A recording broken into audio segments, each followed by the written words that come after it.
Bonjour à vous mes amis taureaux, bienvenue sur ma chaîne Intuition Desserine. J'espère que vous allez bien. Allez, on va commencer tout de suite. Pose-toi une question, pas la question habituelle qu'on se pose à propos de l'argent. Une autre question. Si une somme d'argent inattendue arrivait dans ta vie cette semaine, est-ce que tu saurais ce que tu en ferais?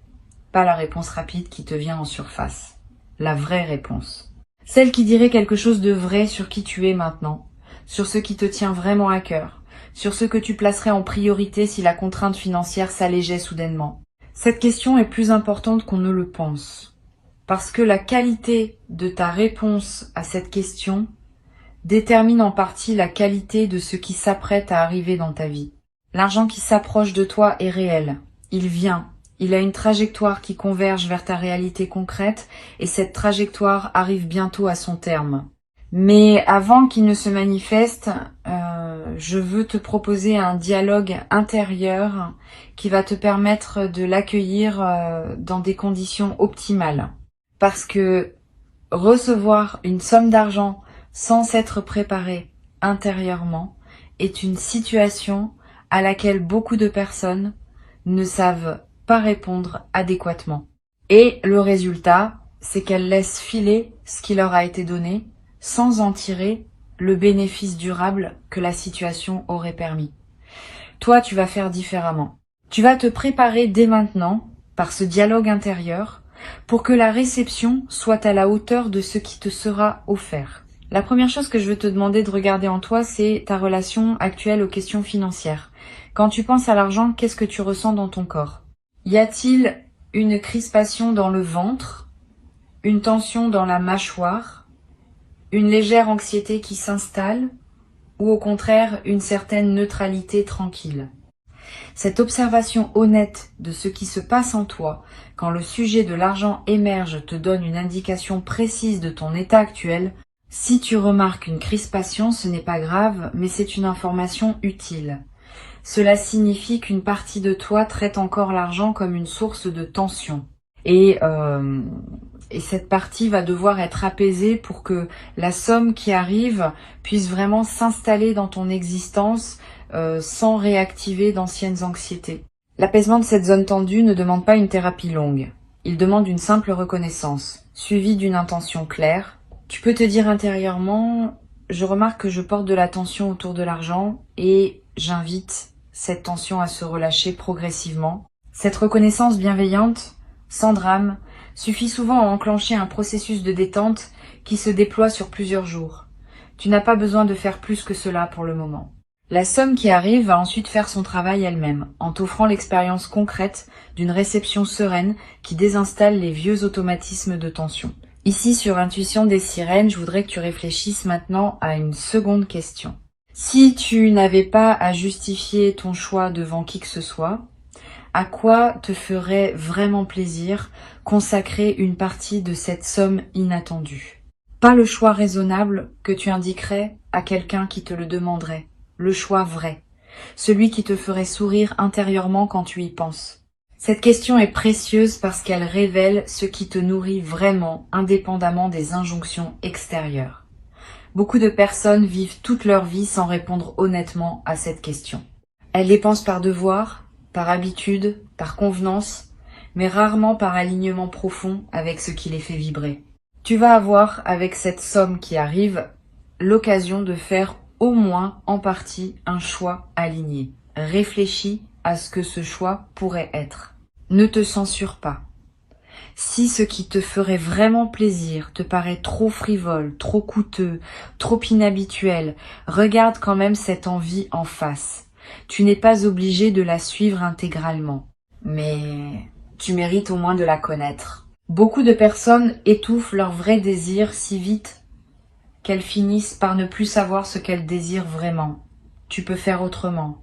Tu peux laisser monter à la surface ce que ton cœur veut vraiment, l'examiner avec respect et puis décider ensuite, en pleine conscience, ce que tu en fais. Ce processus de respect du désir authentique est l'un des plus libérateurs qui soit, et la somme qui arrive est une excellente occasion de le pratiquer.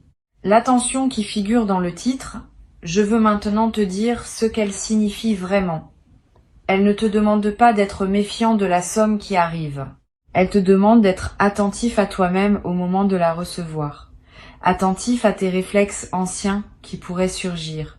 Attentif aux automatismes qui voudraient diriger l'utilisation à ta place. Attentif aux pressions extérieures qui pourraient te détourner de ce qui te ressemble vraiment. Cette attention à soi-même est ce qui transforme une somme d'argent ordinaire en levier de transformation personnelle. Sans cette attention, la somme passe et ne laisse pas de traces durables. Avec cette attention, elle devient un point de bascule. Je veux te poser maintenant une troisième question. Quels sont les rêves que tu portais et que tu as mis de côté à cause de contraintes financières? Pas les grands rêves dramatiques. Les petits rêves discrets que tu as renoncé à formuler à voix haute parce qu'ils te paraissaient trop coûteux, une formation que tu voulais suivre, un voyage que tu voulais faire, un objet qui te tient à cœur, une activité que tu voulais essayer, un don que tu voulais faire à quelqu'un. Tous ces petits rêves discrets méritent d'être ressortis du tiroir intérieur où tu les avais rangés. Pas pour culpabiliser de les avoir reportés, pour les revoir avec un œil neuf dans le contexte de la possibilité qui s'ouvre maintenant. Tu vas peu être réalisé en faisant ce travail que certains de ces rêves discrets n'étaient pas si coûteux que tu le pensais. Que d'autres pourraient être réalisés au moins partiellement avec la somme qui arrive, que d'autres encore demanderaient encore un peu de patience mais sont désormais plus accessibles qu'avant. Cette redécouverte de tes propres rêves discrets est l'un des cadeaux indirects de la situation qui s'ouvre. Tu vas peu être trouvé dans cette liste une ou deux choses que tu peux désormais te permettre et qui vont enrichir ta vie d'une manière que tu n'avais plus espéré depuis longtemps. Sur Intuition des Sirènes, je tiens à préciser une chose qui peut éviter une erreur commune. Quand une somme d'argent arrive, beaucoup de personnes se précipitent pour réaliser plusieurs rêves en même temps, parce qu'elles ont peur que la somme se dissipe avant d'avoir tout couvert. Cette précipitation produit souvent une dispersion qui dilue le plaisir de chaque rêve réalisé. Mieux vaut choisir un ou deux rêves à honorer pleinement et garder le reste pour plus tard, quand d'autres opportunités se présenteront. La concentration est l'ami de la qualité. La dispersion est l'ennemi de la satisfaction. Cette compréhension simple peut transformer la manière dont tu utiliseras ce qui te sera donné. Tu vas peu être te demander, quand la somme arrivera, s'il faut en parler à quelqu'un de ton entourage. Cette question est importante, et la réponse n'est pas universelle. Elle dépend des personnes spécifiques qui composent ton entourage. Certaines vont se réjouir avec toi sans réserve. D'autres vont projeter leur propre frustration financière et risquer de gâcher subtilement ton plaisir. D'autres encore vont commencer à formuler des demandes qui te mettront mal à l'aise. Choisis donc avec soin à qui tu confies cette information. Tu n'as aucune obligation de transparence totale. Tu peux garder une partie de ce qui te concerne pour toi, surtout dans les premiers temps où tu intègres la nouveauté. Je voudrais te poser une quatrième question. Quelle partie de cette somme te ferait du bien à long terme plutôt qu'à court terme? Pas par devoir d'épargner. Par souci de prolonger l'effet bénéfique de ce qui t'est donné. Une partie qui pourrait être investie dans quelque chose qui produira encore des effets dans plusieurs années. Une partie qui pourrait servir à payer une dette qui pesait sur toi. Une partie qui pourrait être mise de côté pour un projet futur que tu sens venir, mais qui n'est pas encore assez clair pour être réalisé immédiatement. Cette part orientée vers le long terme est précieuse. Elle prolonge l'effet de la somme bien au-delà du plaisir immédiat. Et elle te connecte à une vision plus mature de ta propre vie financière. L'équilibre idéal, à mon sens, entre plaisir immédiat et investissement long terme n'est pas universel. Il dépend de ta situation et de tes priorités. Mais une bonne règle générale consiste à ne pas laisser une somme inattendue se dissoudre intégralement dans des dépenses qui ne laissent pas de traces. Garde au moins une part pour quelque chose de durable. Cela peut être de l'épargne pure. Cela peut être un investissement modeste dans un projet. Cela peut être quelque chose que tu garderas et qui te servira pendant des années. Cette partie durable transforme l'événement financier ponctuel en construction qui s'inscrit dans le temps. Une cinquième question que je veux te poser concerne les personnes que tu pourrais avoir envie d'aider avec cette somme. Y en a-t-il dans ton entourage? Si oui, fais attention à un point précis. L'aide que tu offres devrait venir d'un débordement de joie et non d'une obligation morale ou d'une culpabilité. Si tu sens, en pensant à aider quelqu'un, un élan léger, suis-le. Si tu sens, à la place, un poids, une obligation, une crainte, de paraître égoïste, si tu n'aides pas, sois prudent. Aider depuis une obligation forcée transforme le don en fardeau, à la fois pour toi et pour la personne qui reçoit. Aider depuis le débordement transforme le don en cadeau réciproque qui réjouit les deux parties. Tu n'es pas obligé d'aider tout le monde dès qu'une somme te tombe entre les mains. Cette compréhension est importante. Ta première responsabilité quand tu reçois est de te recevoir toi-même pleinement. Si tu te précipites pour distribuer avant d'avoir bien intégré ce qui t'est donné, tu rates l'occasion d'expérimenter pleinement la réception. Et cette expérience pleine de la réception est précisément ce qui ouvre la porte à de futures réceptions. Permets-toi donc de garder, au moins dans un premier temps, l'essentiel pour toi. Tu pourras toujours redistribuer plus tard, depuis un état d'abondance véritable, plutôt que depuis l'urgence ou la culpabilité. Je voudrais maintenant te demander d'examiner une dernière question, peut être la plus importante. Si cette somme inattendue était la première d'une série de manifestations financières favorables, quelle posture intérieure veux-tu cultiver pour rester aligné dans la durée? Parce que oui, ce qui s'apprête à arriver pourrait bien n'être que le premier signal d'un changement plus large dans ta relation à l'abondance. Et dans ce cas, la manière dont tu accueilles cette première manifestation va calibrer ton système intérieur pour ce qui suit. Si tu accueilles avec sérénité et discernement, tu prépares la suite à arriver dans les mêmes conditions. Si tu accueilles dans la précipitation ou la peur, tu risques de fermer le canal qui voulait s'ouvrir plus largement. La posture juste pour accueillir ce qui arrive et préparer la suite consiste en quelques éléments simples. La gratitude sincère, sans en faire trop. Le discernement dans l'utilisation, en honorant à la fois le plaisir et la durée. La discrétion choisie, pour protéger la qualité de ce que tu vis. La présence à toi-même, pour que les choix faits soient vraiment les tiens. Cette posture peut sembler évidente quand on l'énonce, mais elle est rare quand vient le moment de la pratiquer.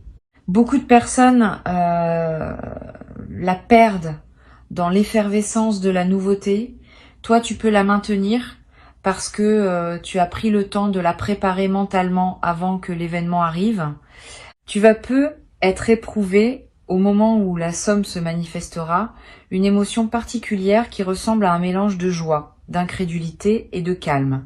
Ce mélange est typique des réceptions bien préparées. Tu n'auras pas l'excitation pure qui submerge et qui passe.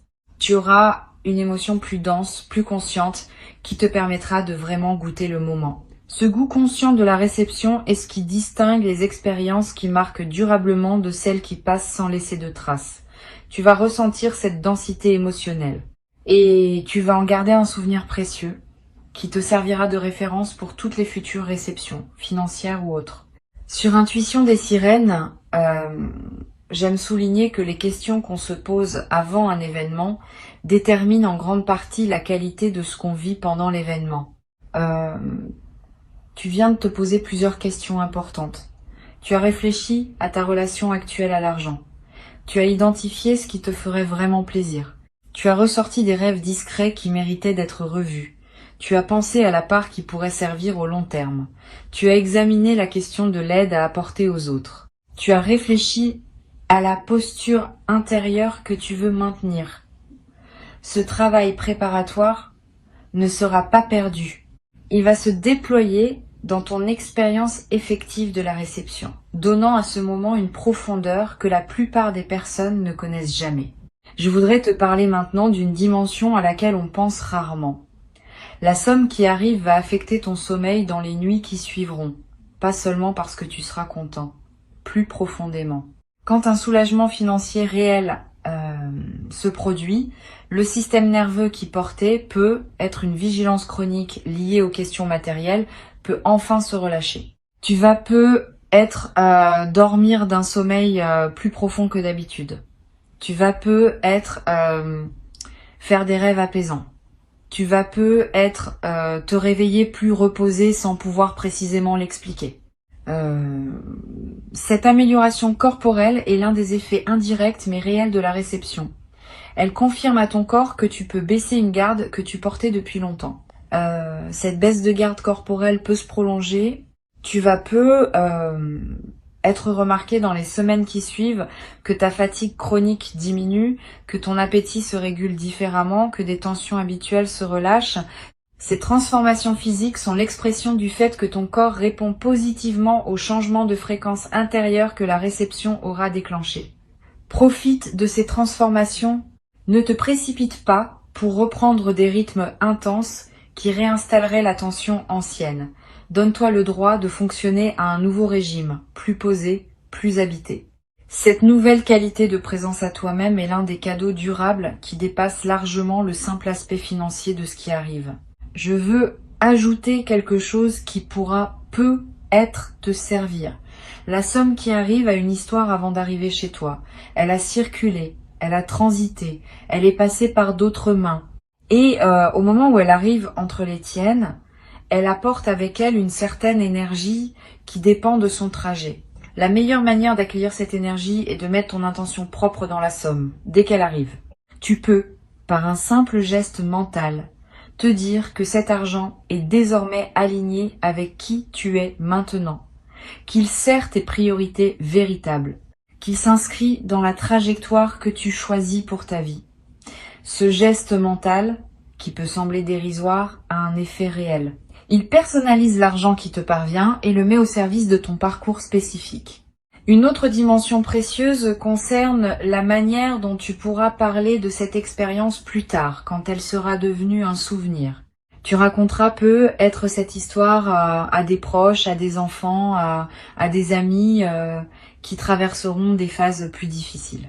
Et la manière dont tu raconteras va déterminer en partie l'effet inspirant ou non de ton récit. Si tu le racontes comme une chance pure qui pourrait ne plus jamais se reproduire, tu enfermes ce qui pourrait inspirer dans une narration close. Si tu le racontes comme la confirmation que les choses peuvent encore changer même quand on n'y croit plus, tu offres à tes interlocuteurs un témoignage qui peut nourrir leur propre espérance. Choisis cette deuxième manière de raconter. Elle sert non seulement les autres, mais aussi toi-même, parce que la narration que tu choisis influence en retour la fréquence à laquelle tu attireras d'autres expériences similaires. Tu vas peut-être également développer à travers cette expérience un nouveau rapport à ce qu'on appelle la chance. Beaucoup de personnes croient à une chance aveugle qui distribue ses faveurs au hasard, et elles attendent passivement que cette chance les choisisse. Cette croyance est partiellement fausse. Ce qu'on appelle la chance est en grande partie le produit d'un alignement intérieur qui s'est construit sur une longue durée. Tu n'as pas eu de chance par hasard. Tu as cultivé les conditions qui rendent possible la manifestation de ce qui arrive maintenant. Cette compréhension change ta posture pour la suite. Tu cesses d'attendre passivement la chance. Tu commences à cultiver consciemment les conditions qui rendent les bonnes choses plus probables. Et cette cultivation active va produire ses fruits encore longtemps après l'événement initial. Je voudrais te transmettre une dernière chose avant de te laisser. La somme inattendue qui arrive est le messager d'un message plus large. Le message dit que tu es entré dans une nouvelle phase de ton rapport à l'abondance. Une phase où ce que tu portes intérieurement commence à se traduire en ressources extérieures. Cette traduction n'est pas magique. Elle suit des lois subtiles qui régissent la circulation de l'énergie entre l'intérieur et l'extérieur. Tu as nourri ton intérieur. Tu as travaillé ce que tu portais. Tu as développé une qualité de présence qui correspond désormais à un certain niveau de réception extérieure. La somme qui arrive est l'une des premières confirmations de ce nouvel équilibre. D'autres confirmations suivront, sous des formes diverses, financières et non financières. Reste donc ouvert à la suite. Ne t'attache pas à ce que la prochaine confirmation prenne exactement la même forme que celle qui arrive maintenant. Elle pourrait prendre la forme d'une opportunité professionnelle, d'une rencontre fructueuse, d'une idée qui se concrétise, d'une porte qui s'ouvre dans un domaine que tu n'avais pas anticipé. Tout cela appartient à la même séquence d'ouverture qui a commencé en toi et qui se déploie maintenant dans le monde extérieur. Ta tâche, c'est de rester aligné avec ce qui se passe. De ne pas saboter par anxiété ce qui veut s'installer durablement. De ne pas non plus te reposer sur ce qui se manifeste comme s'il n'y avait plus rien à faire. La cultivation continue de l'alignement intérieur reste essentielle. Sans elle, le canal se referme. Avec elle, le canal s'élargit progressivement. Reçois donc ce qui arrive avec la qualité de présence que tu as construite à travers les questions que tu viens de te poser. Tu es préparé. Avant de te quitter pleinement, je veux te transmettre encore plusieurs perspectives qui vont enrichir ta préparation à ce moment de réception. La première concerne la qualité du premier moment où tu prendras conscience que la somme est effectivement là, dans ta réalité. Ce premier moment est précieux, il ne se reproduit pas. Tu peux choisir de le traverser dans la précipitation ou de le ralentir pour vraiment le savourer. Je te recommande la deuxième option. Quand tu auras la confirmation que la somme est là, prends quelques minutes simplement pour respirer avec cette information. Ne fais rien tout de suite. Pas de calcul, pas de plan. Juste une présence à ce qui vient de se produire. Ce simple ralentissement transforme un événement en expérience consciente et il imprime dans ta mémoire un souvenir qui te servira longtemps. Une deuxième perspective importante, tu vas peut-être avoir dans les jours qui précèdent la manifestation des intuitions qui te traversent sans que tu puisses les justifier rationnellement. Tu vas peut-être sentir que quelque chose se prépare. Tu vas peut-être avoir des rêves qui contiennent des images d'eau, de pluie, de fleuves, qui dans le langage symbolique évoquent souvent l'arrivée de ressources. Tu vas être remarqué des chiffres qui reviennent dans ton environnement. Ne disqualifie pas ces signes, ils ne sont pas des hasards. Ils sont la manière dont ton intuition capte l'approche de la manifestation et te le signale par les canaux qui lui sont disponibles. Note ces signes si tu en remarques. Ils confirmeront, après coup, que ton système intuitif fonctionne bien. Tu vas peut-être également ressentir, à un moment précédant la manifestation, une sensation de calme inhabituelle. Comme si une tension chronique que tu portais depuis longtemps autour des questions financières s'était relâchée sans cause apparente. Cette détente préalable est un signal très fiable de l'approche de la manifestation. Ton système intérieur sait avant ton mental conscient que quelque chose va se débloquer et il commence à se détendre par anticipation. Quand tu remarques cette détente, ne la disperse pas dans des activités intenses. Reste avec elle, habite-la. Cette qualité d'attente détendue est précisément ce qui prépare la réception de qualité. Je voudrais te parler de la qualité de la lumière qui semble changer parfois dans les moments importants de notre vie. Tu vas être remarqué le jour où la somme arrivera ou dans les jours qui suivent que la lumière du soleil te paraît avoir une qualité particulière, plus dorée, plus présente, plus chargée d'une signification que tu pressens sans pouvoir l'expliquer. Cette modification subjective de la lumière est l'une des manifestations les plus subtiles des phases où la grâce se déploie dans une vie. Elle reflète le fait que ta perception elle-même est en train de s'élargir. Et cette perception élargie te permet de capter dans le réel des dimensions qui te restaient inaccessibles auparavant. Profite de ce changement de lumière intérieure. Il accompagne ce que tu vis et lui donne une saveur particulière. Une troisième perspective concerne la manière dont la somme va modifier subtilement ton rapport à ton emploi du temps. Avant la manifestation, peut être que tu courais après le temps. Tu calculais, tu optimisais, tu remplissais chaque créneau. Après la manifestation, tu vas peut-être commencer à respirer différemment dans tes journées. Pas parce que tu auras moins à faire, mais parce que la pression de fond va diminuer. Tu vas pouvoir t'autoriser des pauses, des lenteurs, des moments où tu ne fais rien et où tu te permets de ne rien faire. Cette dilatation du temps personnel est l'un des effets les plus précieux d'un soulagement financier. Elle te donne accès à une dimension de la vie que la pression chronique te cachait. Tu vas être également constater que tes priorités se réorganisent légèrement. Des activités qui te paraissaient importantes vont sembler moins essentielles. D'autres que tu négligeais vont prendre une nouvelle place. Cette réorganisation des priorités n'est pas une erreur. C'est l'expression d'une lucidité qui se manifeste plus librement quand la pression diminue. Permets cette réorganisation. Suis-la. Elle te conduit vers une vie plus alignée avec ce qui te tient vraiment à cœur.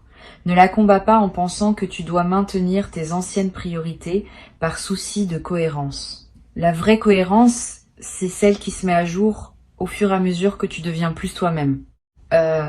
Sur cette chaîne, j'aime souligner que les sommes inattendues ont parfois un effet de catalyseur dans la vie de ceux qui les reçoivent. Elles ne sont pas seulement de l'argent.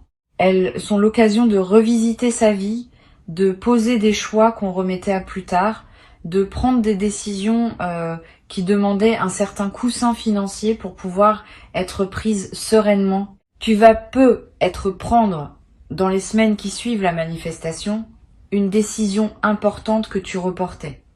Une décision concernant ton lieu de vie. Une décision concernant ton activité professionnelle. Une décision concernant une relation qui demandait à évoluer. Cette décision n'aura pas été directement causée par la somme. Mais la somme aura été le catalyseur qui rendait possible la prise de la décision. Cet effet catalyseur est l'un des aspects les plus précieux des manifestations financières inattendues. Tu vas peut-être avoir l'envie à un moment de marquer symboliquement la réception de cette somme par un geste rituel. Un objet acheté qui te rappellera ce moment. Un repas particulier partagé avec une personne chère. Une journée entière consacrée à une activité qui te fait du bien. Ces gestes symboliques ne sont pas dérisoires. Ils inscrivent l'événement dans le tissu de ta mémoire vivante et ils créent un point de référence auquel tu pourras revenir mentalement plus tard. Quand tu auras besoin dans des moments futurs de te rappeler que les bonnes choses peuvent arriver, tu pourras revenir à ce moment marqué symboliquement. Cette pratique de marquer les moments importants par des rituels personnels est l'une des manières les plus simples de cultiver une mémoire émotionnelle riche. Tu vas également peut-être commencer à voir l'argent autrement, plus largement, pas seulement comme une ressource pour acheter des choses, comme une énergie qui circule à travers toi, qui te traverse, qui peut être orientée vers ce qui te ressemble. Cette nouvelle vision de l'argent n'est pas philosophique abstraite, elle a des effets pratiques. Tu vas peut-être commencer à dépenser différemment, avec plus de conscience, avec plus d'alignement entre ce que tu achètes et ce que tu es. Tu vas peut-être te rendre compte que beaucoup de tes anciennes dépenses étaient automatiques, sans réelle satisfaction. Cette prise de conscience peut t'amener à simplifier certains aspects de ta consommation, à concentrer tes ressources sur ce qui te nourrit vraiment. Je voudrais te parler du rôle particulier que joue la générosité dans la durée des bénéfices financiers. Quand on partage une partie de ce qu'on reçoit, sans que ce partage soit forcé ou culpabilisant, on entretient un mouvement de circulation qui maintient le canal ouvert. C'est pas un calcul, c'est une dynamique réelle. Les personnes qui retiennent tout par peur de manquer ferment souvent par cette retenue le canal qui voulait continuer à donner. Les personnes qui partagent un peu, depuis l'abondance et non depuis la culpabilité, gardent le canal ouvert. Cette différence subtile a des effets sur le long terme. Tu peux t'inspirer de cette compréhension pour décider dans la sérénité, d'une part de ce que tu reçois, qui pourrait circuler vers d'autres personnes ou vers une cause qui te tient à cœur. Pas par devoir, par alignement avec ta nature généreuse. Tu vas peut-être traverser à un moment dans les semaines qui suivent une phase de léger doute. Tu vas te demander si tu as bien utilisé la somme, si tu n'aurais pas dû faire des choix différents, si tu n'as pas raté une meilleure option. Ces doutes sont normaux. Ils ne signifient pas que tu as fait des erreurs. Ils signifient que tu es une personne consciencieuse qui se soucie de bien faire. Quand ces doutes surgissent, reviens aux raisons qui ont guidé tes choix. Tu as choisi en pleine conscience, au moment où tu choisissais. Tes choix étaient justes pour le moment où tu les as faits.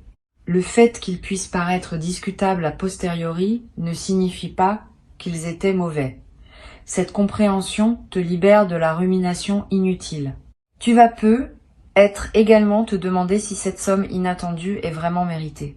Cette question est piégée. Elle suppose qu'il y aurait un mérite mesurable qui justifierait ou non ce qui te tombe entre les mains. La vraie réponse est plus simple. Tu ne mérites pas cette somme au sens d'une rémunération exacte d'efforts comptabilisables. Tu la reçois parce que tu as cultivé une disposition intérieure qui rend la réception possible. Cette disposition est elle-même le résultat de tout un parcours. Donc oui, tu as fait quelque chose pour mériter cela, mais ce quelque chose n'est pas mesurable de manière comptable. Cesse donc de te demander si tu mérites. Reçois simplement en sachant que la réception elle-même est une compétence qui se cultive et que tu l'as cultivée. Tu vas peut-être également ressentir l'envie à un moment de relire cette transmission. Reviens-y quand tu en auras besoin. Les questions que je t'ai posées peuvent te servir non seulement pour cette manifestation-ci, mais pour toutes les manifestations financières futures qui se présenteront dans ta vie. Elles forment un cadre de réflexion utile que tu peux mobiliser à chaque nouvelle réception. Cette appropriation des questions est l'un des bénéfices indirects de notre échange. Tu repars avec un outil de discernement qui dépasse l'événement spécifique qui s'apprête à se manifester. Tu sais ce qui te ferait vraiment plaisir, tu sais ce qui mérite de durer, tu sais à qui partager, tu sais quelle posture maintenir. Cette préparation va se transformer, au moment où la somme se manifestera, en une réception consciente qui honore à la fois le don, le donneur invisible, et toi-même comme destinataire légitime. Cette triple honneur est ce qui distingue les expériences financières profondes des simples transactions superficielles. Tu vas vivre une expérience profonde, et tu vas en garder, longtemps après que l'argent lui-même aura été dépensé ou investi, un souvenir qui te nourrira chaque fois que tu en auras besoin pour te rappeler que les bonnes choses peuvent encore arriver dans ta vie, à tout moment, dès que tu es prêt à les recevoir véritablement.